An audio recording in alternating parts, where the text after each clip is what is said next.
পাক করার ভয়ে না খেয়ে ঘুমিয়েও গেছে। সারাদিন ডিউটি করার পরে যখন ভাই রুমে যাই তখন আসসালামু আলাইকুম রহমতুল্লাহি ওয়া আজকে আপনাদের জন্য একটি ব্যতিক্রম ধর্মী ভিডিও নিয়ে এসেছি। এই ভিডিওটা মূলত বাংলাদেশের তরুণ যুবকদের জন্য, যারা বিদেশমুখী হইতে চাইতেছেন। যাব আসলে বিদেশের যে অজানা কিছু কথা, বিদেশে যে কি রকমের জীবন কাটে, কি রকমের জীবন কাটায়, আজকে এই সম্পর্কিত একটি ভিডিও নিয়ে আসছি আপনাদের সামনে। তো আমার সামনে দুজন লোক বসা দেখতেছেন, এদের সাথে কথা বলবে, এদের অজানা কিছু কথা জানবো। এরা বিদেশের মাটিতে কি রকমের থাকে, কি রকমের কি কাজ করে, কত টাকা বেতন পায়, কিভাবে কি, সবকিছু আজকে বিস্তারিত জানবো। চলুন ভিডিও শুরু করা যাক। তো ভাই, আমার নাম মোহাম্মদ রিয়াজুল ইসলাম। আচ্ছা, মোহাম্মদ রিয়াজুল ইসলাম ভাই। আপনার নাম? মোহাম্মদ রিয়াজউদ্দিন। মোহাম্মদ রিয়াজউদ্দিন। ভালোই মিল আছে, দুজনই রিয়াজ। একজন রিয়াজউদ্দিন, একজন রিয়াজ ইসলাম। যাক, তো রিয়াজ ভাইয়ের দেশের বাড়ি কোথায় বাংলাদেশে? আমার বাড়ি ঢাকা কেরানীগঞ্জ। কেরানীগঞ্জ, ঢাকার স্থানীয়। আপনার? আমার বাড়ি নোয়াখালী হাতিয়া। নোয়াখালী হাতিয়া। আচ্ছা আচ্ছা আচ্ছা। তো আপনি রিয়াজউদ্দিন, আপনি রিয়াজ ইসলাম, আমি মোহাম্মদ হুসাইন।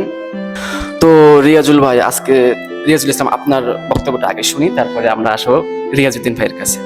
হ্যাঁ, তো রিয়াজ ভাই, আপনি কত বছর যাবতে এই সৌদি আরবে আছেন? আমি আসছি 2 বছর হয়ে গেছে, রানিং চলতেছে আর কি।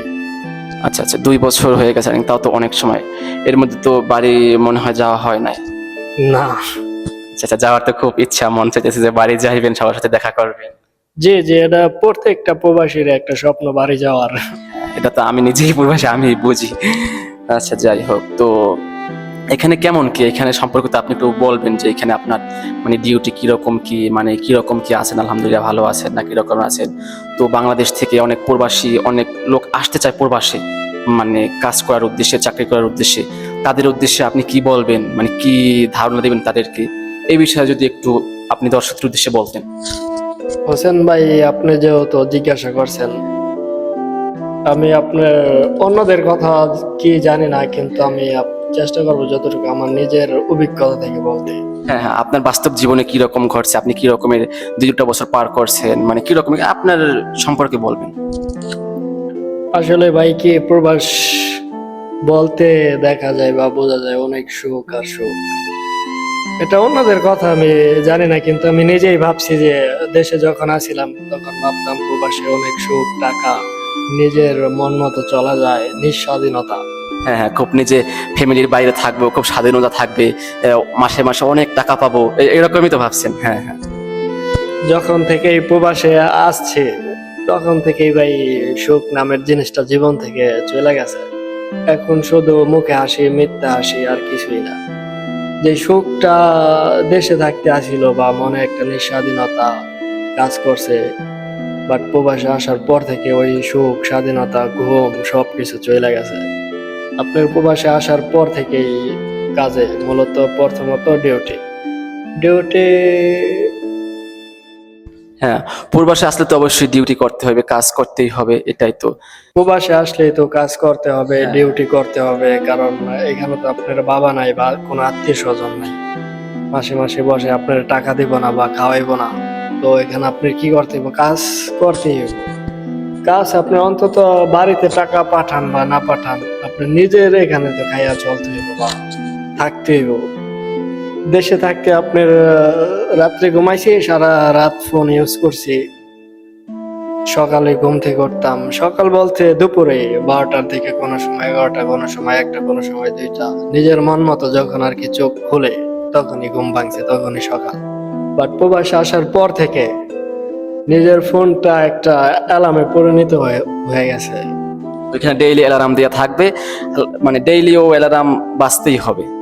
যে আপনার মূলত সকাল হতে একটা প্রবাসীর জীবন সকাল 6টা বা 7টা হইতে শুরু। অ্যালার্ম দিয়ে আপনার ঘুম ভাঙবে, ডিউটিতে যাইবেন। এরকম প্রবাসী ভাইয়েরা আছে সকালে তারা নাস্তাও করতে পারে না টাকার কারণে। টাকা আছে পকেটে, বাট নাস্তা করে না, কারণ টাকা তাদের জমাইতে হবে, আয় করতে হবে, দেশে পাঠাইতে হবে। এখন তো সে নিজে ইনকাম করে, সে বুঝে টাকার মর্ম কি। দেশে থাকতে হয়তো সে বাবার গাড়ি খাইছে, বাবার টাকা খরচ করছে, তখন বুঝতো না যে টাকার মূল্য কি, টাকা ইনকাম করতে কতটা কষ্ট। কিন্তু এখন সে যত টাকা ইনকাম করে তখন বুঝে যে আমার এই 2 টাকা ইনকাম করতে কতটা কষ্ট, তখন সে খরচ করার সময় একটু হিসাব করে খরচ করে নাকি। আপনি যেই ছেলেটা টাকা উড়াইছে বাবার টাকা, কিন্তু বাট সেই ছেলেটা এখন বর্তমানে বিদেশে আইসা এরকম পরিস্থিতি আছে যে আপনার টাকা নিজে ইনকাম করতেছে।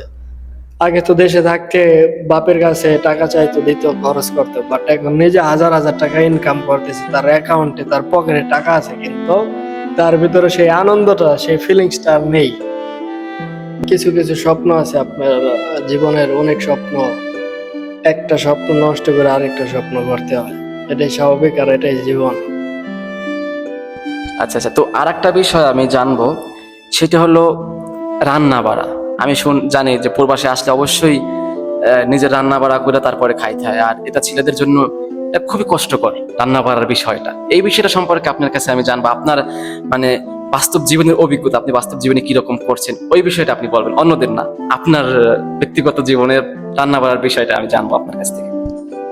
আপনার আমার ডিউটি 10টা থেকে রাত 10টা পর্যন্ত, মানে 10 ঘন্টা 12 ঘন্টা আর কি। তো সারাদিন ডিউটি করার পরে যখন ভাই রুমে যাই, তখন মনটা চায় না আপনার পাক করতে, বা মনটা চায় না গোসলও করতে, মনটা চায় যখন ঘুম ঘুম ঘুম ঘুমাইতে। বাট কিচ্ছু করার নাই, পাক করতে হবে, আর পাক না করলে খাওয়া যাবে না, তাই অবশ্যই পাক করতে হবে। তো সবসময় কি পাক করেন, না এমন দেখা গেছে যে অলসতার কারণে পাক না করে ঘুমাই রইলেন, ওই না খাইয়ে আবার ডিউটি কদিন পর দিন, এরকম কি কখনো গেছে? এরকম শুধু আমার না, বেশিরভাগ আপনার 100-এর ভিতরে 80% প্রবাসী আছে, এরকমও দিন আছে আপনার ডিউটি থেকে আসছে, পাক করার ভয়ে না খেয়ে ঘুমিয়েও গেছে, এরকমও প্রবাসী আছে এখন। বাট আবার অনেকে আছে আপনার একদিন পাক করছে, 3 দিন 4 দিন ফ্রিজে রাইখা খাইতেছে। তো রিয়াজুল ইসলাম ভাই, আপনার তো 2 বছর হয়ে গেছে, এখন দেশে যাওয়ার চিন্তা ভাবনা কিরকম, কি কবে যাইতে চাইতেছেন, এই ব্যাপারে একটু বলুন। আমার আপনার দেশে যাওয়ার চিন্তা ভাবনা আছে, খুব দ্রুত যাওয়ার ইনশাআল্লাহ, যদি আল্লাহ কবুল করে বা কপালে রাখে। বর্তমানে এরকম প্রবাসে আসার পরে কপালের উপরে সব নির্ভর। আপনি চাইতেছেন যাইতে দেশে, অথচ আপনি যেতে পারতেছেন না। অনেক কোম্পানি আছে আপনাকে ছুটি দেয় না, অনেক কোম্পানি আছে আপনার ছুটি চাওয়ার সাথে সাথে দিয়ে দেয়। তো অবশ্যই আমি চেষ্টা করবো, আমি যখন আমার ছুটি আসবে আমি কোম্পানিতে আবেদন করতে, আর ছুটি পেলে অবশ্যই যাব।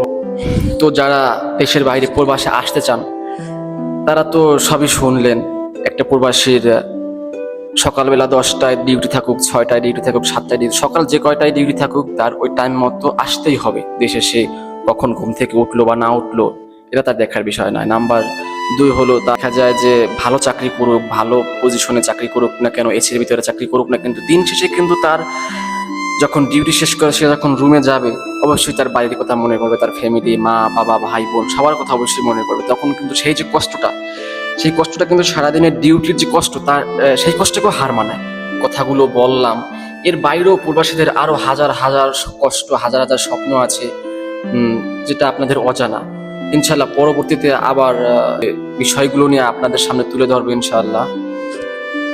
তো আপনাদেরকে আরেকটু বলে রাখি, যাদের কথা শুনলেন এরা খুব ভালো একটা পজিশনে আছে, ভালো জায়গায় আছে, ভালো কোম্পানিতে আছে, এদের কথা বাদ দিলাম। এছাড়া এই প্রবাসে, আমি যে বর্তমানে সৌদি আরব আছি, সৌদি আরবে থাকার জায়গা নাই, খাওয়ার জায়গা নাই, চাকরি নাই, কাজ নাই, হাজারো লোক আছে ঘুরে ঘুরে বেড়ায়, অনেক লোক ভাই দেখি।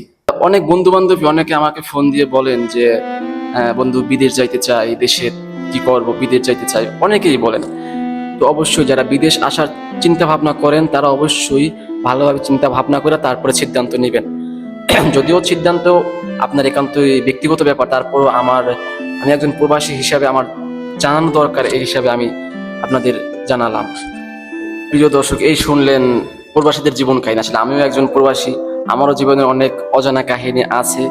তো সেটা না হয় অন্য একদিন বলবো, এর থেকেও ভয়ানক কাহিনী, এর থেকেও ভয়ানক কিছু হয়তোবা।